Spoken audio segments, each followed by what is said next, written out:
வணக்கம் फ्रेंड्स நம்மளோட யூனிட் 1ல இது வரைக்கும் நம்ம என்னென்னலாம் பார்த்திருக்கோம் அப்படினு சொல்லி பாத்தீங்கன்னா profit or loss வந்து எப்படி ஃபைண்ட் அவுட் பண்ணனும்னு சொல்லி பார்த்தோம். சோ எப்படி க்ளோசிங் கேபிட்டலையும் ஓபனிங் கேபிட்டலையும் கம்பேர் பண்றது மூலமா and then அந்த கேபிட்டல் ஃபைண்ட் அவுட் பண்றதுக்கு நம்ம statement of affairs method use பண்ணி அந்த கேபிட்டல் வந்து ஃபைண்ட் அவுட் பண்ணோம்.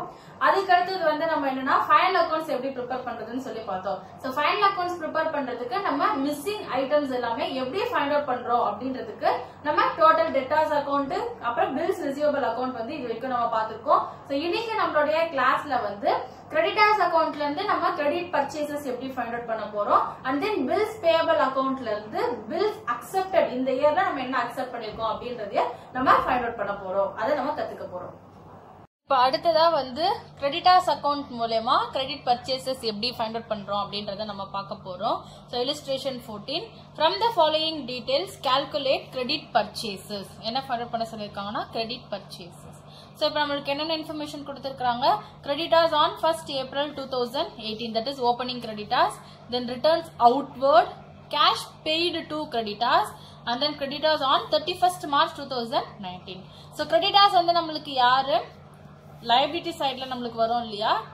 சோ அப்ப நமக்கு வந்து credit sideல opening balance open பண்ண போறோம். so by balance brought down.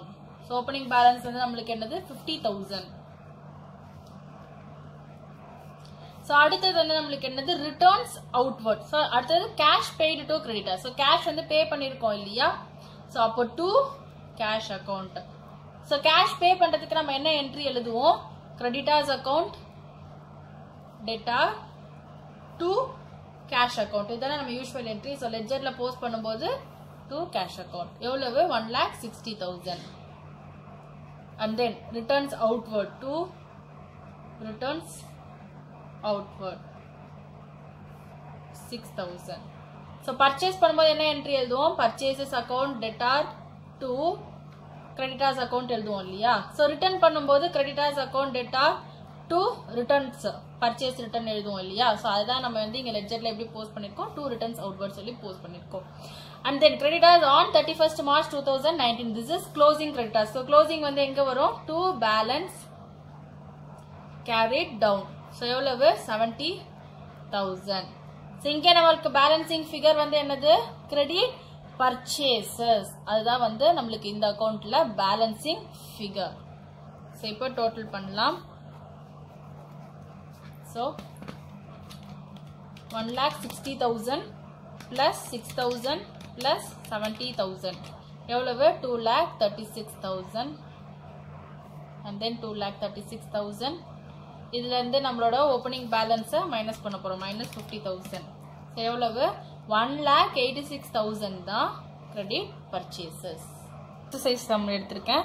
from the following particulars calculate total purchases என்ன ஃபைண்ட் அவுட் பண்ண சொல்லிருக்காங்க total purchases. சோ இங்க வந்து sundry creditors on 1st January 2018 இது வந்து என்னது opening, then bills payable on 1st January 2018 இதுவும் வந்து opening, then paid cash to creditors இது வந்து paid for bills payable. அதுக்கு அடுத்தது purchase return, அடுத்தது cash purchases இங்க கொடுத்திருக்காங்க. சோ இந்த இன்ஃபர்மேஷன் எப்ப ஃபைண்ட் அவுட் பண்றதுக்கு யூஸ் ஆகும் total purchases ஃபைண்ட் அவுட் பண்ணும்போது தான் இது நமக்கு யூஸ் ஆகும். then creditors on 31/12/2018 வந்து இது என்னது closing, then bills payable on 31 December இதுவும் வந்து closing. சோ இப்போ நம்ம ஆன்சர் ஃபைண்ட் அவுட் பண்ணலாம். சோ நான் சொன்ன மாதிரி ரெண்டு அக்கவுண்ட் வந்து சைமல்டேனியஸா ஓபன் பண்ணிக்கோங்க. அப்பதான் நம்ம வந்து எந்த ஒரு இன்ஃபர்மேஷனையும் வந்து மிஸ் பண்ண மாட்டோம். சோ கிரெடிட்டர்ஸ் வந்து என்னது liabilities. சோ நம்ம எந்த சைடுல ஓபன் பண்ணுவோம் கிரெடிட் சைடுல by balance brought down. So opening balance என்னது கிரெடிட்டர்ஸ் உடைய ஓபனிங் பேலன்ஸ் 30,000. அடுத்தது bills payable உடைய opening balance by balance brought down அது எவ்வளவு 25,000. அடுத்தது paid cash to creditors. அப்ப அது நம்ம எந்த அக்கவுண்ட்ல எழுதணும் creditors அக்கவுண்ட்ல எழுதணும் to cash account 1,20,000. அதே மாதிரி bills payable க்கு நம்ம என்ன பண்ணிருக்கோம் cash வந்து பே பண்ணிருக்கோம். இது வந்து bills payable அக்கவுண்ட்ல எழுதணும் to cash account எவ்வளவு 30,000. அடுத்தது purchase return எங்க வரும் creditors accountல வரும். so to purchase return எவ்வளவு 15,000. அடுத்தது கேஷ் பர்ச்சேசஸ் வராது. தென் கிரெடிட்டாஸ் ஆன் 31/12 இது வந்து க்ளோசிங். அப்ப இது எங்க வரும்? கிரெடிட்டாஸ் அக்கவுண்ட்ல ஒரு பிளேஸ் விட்டுட்டு ஒரு லைன் விட்டுட்டு எழுதுங்க. டு பேலன்ஸ் கேரிட் டவுன் எவ்வளவு? கிரெடிட்டாஸ் வந்து 25,000. அடுத்தது பில்ஸ் பேயபிள்ல க்ளோசிங். அப்போ to balance carried down 20,000. So இப்போ வந்து ஃபர்ஸ்ட் நம்ம வந்து பில்ஸ் பேயபிள் அக்கவுண்ட்டை டாலி பண்ணலாம். ஏன் அப்படின்னா நம்ம பில்ஸ் ரிசீவபிள் அக்கவுண்ட்ல நம்ம என்ன ஃபைண்ட் அவுட் பண்ணோம்? அந்த இயர்ல எவ்வளவு பில்ஸ் வந்து ரிசீவ் பண்ணிருக்கோம் அப்படின்றத நம்ம ஃபைண்ட் அவுட் பண்ணோம். ஸோ சேம் வே பில்ஸ் பேயபிள்ல நம்ம என்ன வந்து ஃபைண்ட் அவுட் பண்ண போறோம்னா இந்த இயர்ல அந்த பர்டிகுலர் இயர்ல நம்ம பில்ஸ் வந்து எவ்வளவு அக்செப்ட் பண்ணிருக்கோம், நான் வந்து திருப்பி கொடுக்குறேன் அப்படின்னு சொல்லி நம்மளோட கிரெடிட்டார்ஸ் கிட்ட எத்தனை பில்ஸ் வந்து நம்ம அக்செப்ட் பண்ணிருக்கிறோம் அப்படின்னு சொல்லி பார்க்க போறோம். ஸோ அப்போ வந்து இது என்னது? By sundry creditors account. So எதனால இந்த மாதிரி எடுத்துருக்கிறோம் சன்ட்ரி கிரெடிட்டார்ஸ் அக்கௌண்ட் அப்படின்னு சொல்லி? ஸோ யூஸ்வலா நம்ம எப்படி எழுதுவோம்? பே பண்ணும்போது கேஷ் பே பண்ணும்போது creditors account debtor to cash account அப்படின்னு சொல்லி எழுதுவோம் இல்லையா? ஸோ இப்போ இதுல வந்து என்ன பண்றோம்? கேஷுக்கு பதிலாக நம்ம என்னவா அக்செப்ட் பண்ணிக்கிறோம்? பில்ஸா வந்து அக்செப்ட் பண்ணிக்கிறோம். ஸோ அப்போ என்ட்ரி வந்து நம்மளுக்கு என்னது? Creditors account debtor to bills payable account. So இதை நம்ம வந்து லெட்ஜர்ல போஸ்ட் பண்ணும்போது பில்ஸ் பேயபிள் அக்கௌண்ட்ல நம்மளுக்கு எது வரும்? கிரெடிட் சைட்ல நம்ம கிரெடிட்டார்ஸ் அக்கௌண்ட் எழுதுவோம். ஸோ கிரெடிட் சைட்ல by sundry creditors account. So இதுதான் வந்து நம்மளுக்கு என்னது? Bills accepted during the year. So இதே தான் நம்மளுக்கு பேலன்சிங் ஃபிகர் ஆஃப். ஸோ இப்போ இது ரெண்டுத்தையும் டோட்டல் பண்ணோம்னா 50,000. ஸோ இது 50,000. 50,000ல 25,000 மைனஸ் ஆச்சுன்னா பேலன்சிங் ஃபிகர் வந்து என்னது? 25,000. ஸோ இப்போ இதே என்ட்ரி நம்மளுக்கு என்னது? இந்த என்ட்ரி நம்ம என்னன்னு பார்த்தோம்? Creditors account debtor to bills payable account பார்த்தோம் இல்லையா? ஸோ பில்ஸ் பேயபிள் அக்கௌண்ட்ல கிரெடிட் சைட்ல சன்ட்ரி கிரெடிட்டார்ஸ் போட்டோம். அப்போ கிரெடிட்டார்ஸ் அக்கௌண்ட்ல நம்ம இதை ரெக்கார்ட் பண்ணணும் இல்லையா? ஸோ அப்போ டு பில்ஸ் பேயபிள் அக்கௌண்ட் எவ்வளவு? 25,000. இப்போ நம்ம கிரெடிட்டார்ஸ் அக்கௌண்ட்டை டாலி பண்ணலாம். ஸோ எவ்வளவு? 1,20,000 plus 15,000 plus 25,000 plus 25,000 எவ்வளவு? 1,85,000. ஸோ இதுல இருந்து 30,000 மைனஸ் பண்ணோம். மைனஸ் 30,000 எவ்வளவு? 1,55,000. ஸோ இதுதான் வந்து நம்மளுக்கு by credit purchases balancing figure எவ்வளவு? 1,55,000. சார் நம்மளுக்கு क्वेश्चनல என்ன ஃபைண்ட் அவுட் பண்ண சொல்லிருக்காங்கன்னா டோட்டல் பர்ச்சேசஸ் வந்து ஃபைண்ட் அவுட் பண்ண சொல்லிருக்காங்க. அப்ப டோட்டல் பர்ச்சேசஸ் ஈக்குவல் டு என்னது? Credit purchases plus cash purchases.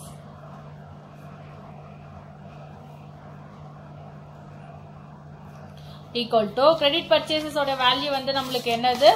1,55,000.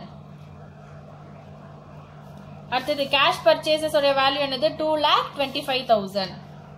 So 2,25,000. So டோட்டலா நம்மளுக்கு என்னது? 1,55,000 பிளஸ் 2,25,000. ஸோ டோட்டல் பர்ச்சேசஸ் வந்து 3,80,000. போன சம்ஸ் எல்லாமே வந்து நம்ம debtors account, bills receivable account and then creditors account, bills payable அக்கௌண்ட்னு சொல்லி தனித்தனியா பார்த்தோம். ஸோ இது எல்லா அட்ஜஸ்ட்மெண்ட்ஸும் ஒரே சம்ல இருக்கிற மாதிரி இப்போ ஒரு சம் பார்க்கலாம். From the following details you are required to calculate. என்னென்ன calculate பண்ண சொல்லிருக்காங்கன்னா credit sales, அதுக்கப்புறம் credit purchases by preparing total debtors account, total creditors account, bills receivable account, bills payable account. So 4 அக்கௌண்ட்டுமே வந்து நம்மளுக்கு ஒரே சம்மில் வந்து ப்ரிப்பேர் பண்ண சொல்லியிருக்காங்க. ஸோ இப்போ இங்கே இன்ஃபர்மேஷன் எப்படி கொடுத்துருக்காங்க? Bills as on 1st April 2018.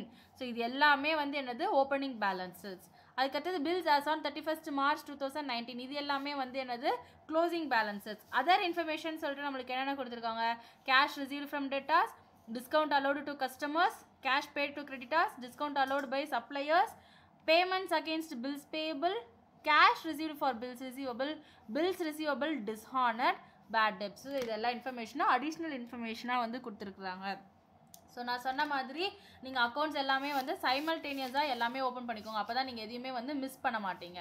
So first debtors அக்கௌண்ட்டும் பில்ஸ் ரிசீவபிள் அக்கௌண்ட்டும் நம்ம வந்து ப்ரிப்பேர் பண்ணலாம். ஸோ டெட்டார்ஸ் அக்கௌண்ட்டில் நம்மளுக்கு வந்து என்னது? இது வந்து அசட்டு. ஸோ நம்ம பேலன்சிங் ஃபிகர் எங்கே எழுதுவோம்? டெபிட் சைடில் ஓப்பனிங் பேலன்ஸ் வந்து எழுதுவோம். ஸோ ஓப்பனிங் பேலன்ஸ் என்னது 2,40,000. டூ பேலன்ஸ் brought down எவ்வளவு 2,40,000. and then receivables உடைய பேலன்ஸ் என்னது 2 பேலன்ஸ் brought down எவ்வளவு 30,000 rupees. அடுத்தது cash received from debtors. இதை நம்ம எந்த சைடில் கிரெடிட் சைடில் debtors அக்கௌண்ட்டில் எழுதுவோம். by cash account எவ்வளவு 6 lakhs. அடுத்தது டிஸ்கவுண்ட் அலௌடு டு கஸ்டமர்ஸ். நம்ம யாருக்கு இது பண்ணியிருக்கோம் கஸ்டமர்ஸ்க்கு டிஸ்கவுண்ட் கொடுத்துருக்கோம். அப்போ இது எந்த அக்கௌண்ட்டில் நம்ம ரெக்கார்ட் பண்ணணும் டெட்டாஸ் அக்கௌண்ட்டில் ரெக்கார்ட் பண்ணணும். அப்போ பை டிஸ்கவுண்ட் அலௌடு எவ்வளவு 25,000.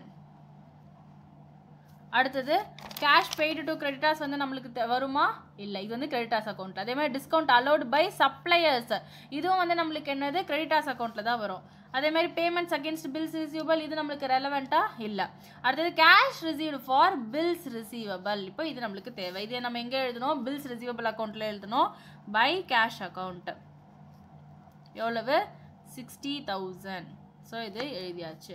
அடுத்தது பில்ஸ் ரிசீவபிள் டிஸ்ஹானர்ட். நான் சொன்னேன் இல்லையா bills receivable dishonoured by sundry debtors account bills dishonoured எவ்வளவு 4,000. ஸோ இதை நம்ம எங்கே எழுதணும் மறுபடியும் டெட்டாஸ் அக்கௌண்ட்லேயும் நம்ம எழுதணும். எவ்வளவு 2 பில்ஸ் ரிசீவபிள் ஸோ பில்ஸ் டிஸ்ஹானர்ட் ப்ராக்கெட்டில் எழுதிக்கோங்க. எவ்வளவு அமௌண்ட் வந்து 4,000 rupees. அடுத்தது நம்மளுக்கு இங்கே என்ன இருக்குது பேட் டெப்ஸ் இருக்குது. பேட் டெப்ஸ் எங்கே எழுதுவோம் டோட்டல் டெட்டாஸ் அக்கௌண்ட்டில். ஸோ பை பேட் டெப்ஸ் எவ்வளோ அமௌண்ட்டு 16,000.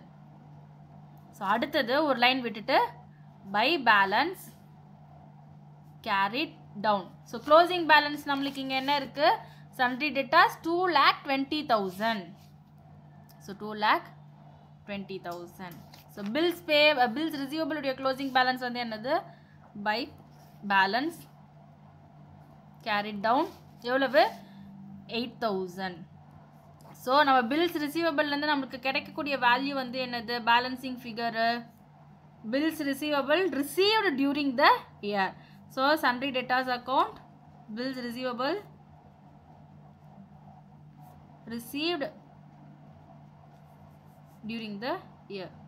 ஓகேவா இதான பேலன்சிங் ஃபிகர். எஸ். ஸோ இப்போ இதோட டோட்டல் வந்து நம்ம என்னன்னு பார்க்கலாம். ஸோ 60,000 ப்ளஸ் 4,000 ப்ளஸ் 8,000 எவ்வளவு 72,000. ஸோ 72,000லேருந்து மைனஸ் 30,000 ஓப்பனிங் பேலன்ஸ் மைனஸ் பண்ணோன்னா 42,000. ஸோ இதை நம்ம டெட்டாஸ் அக்கௌண்ட்டில் பை பில்ஸ் ரிசீவபிள் அப்படின்னு சொல்லி எழுதணும். எவ்வளவு 42,000. ஸோ இப்போ நம்ம இதை டேலி பண்ணலாம் டோட்டல் பண்ணலாம். எவ்வளவு 6 lakh plus 25,000 plus 16,000 plus 42,000 plus 2,20,000 9,03,000. So இதிலேருந்து நம்ம என்னென்ன மைனஸ் பண்ண போகிறோம் ஓப்பனிங் பேலன்ஸ் 2,40,000 மைனஸ் டிஸ்ஆனர்டு 4,000 மைனஸ் பண்ணால் ஸோ 6,59,000. ஸோ இது வந்து என்னது credit sales 2 credit sales balancing figure.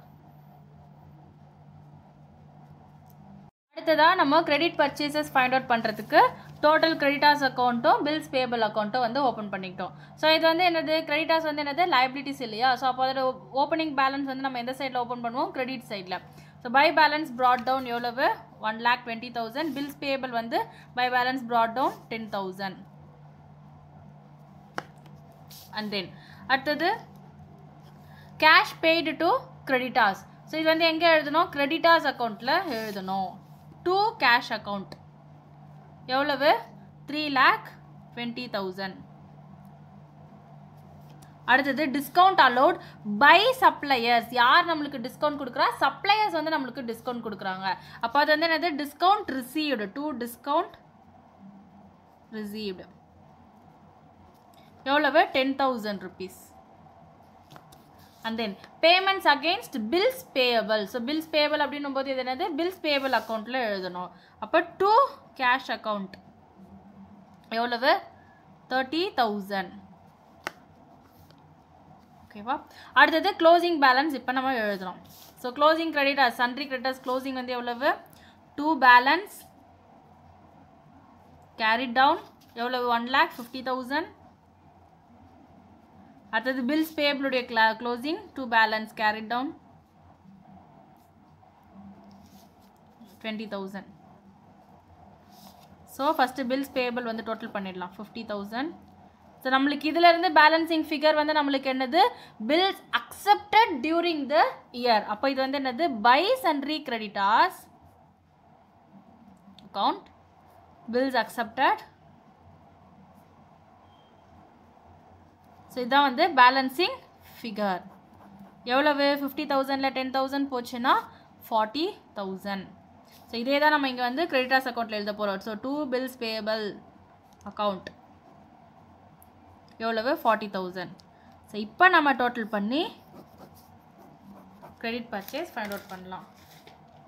So total பண்ணலாம் 3,20,000 plus 10,000 plus 40,000 plus 1,50,000 எவ்வளவு 5,20,000.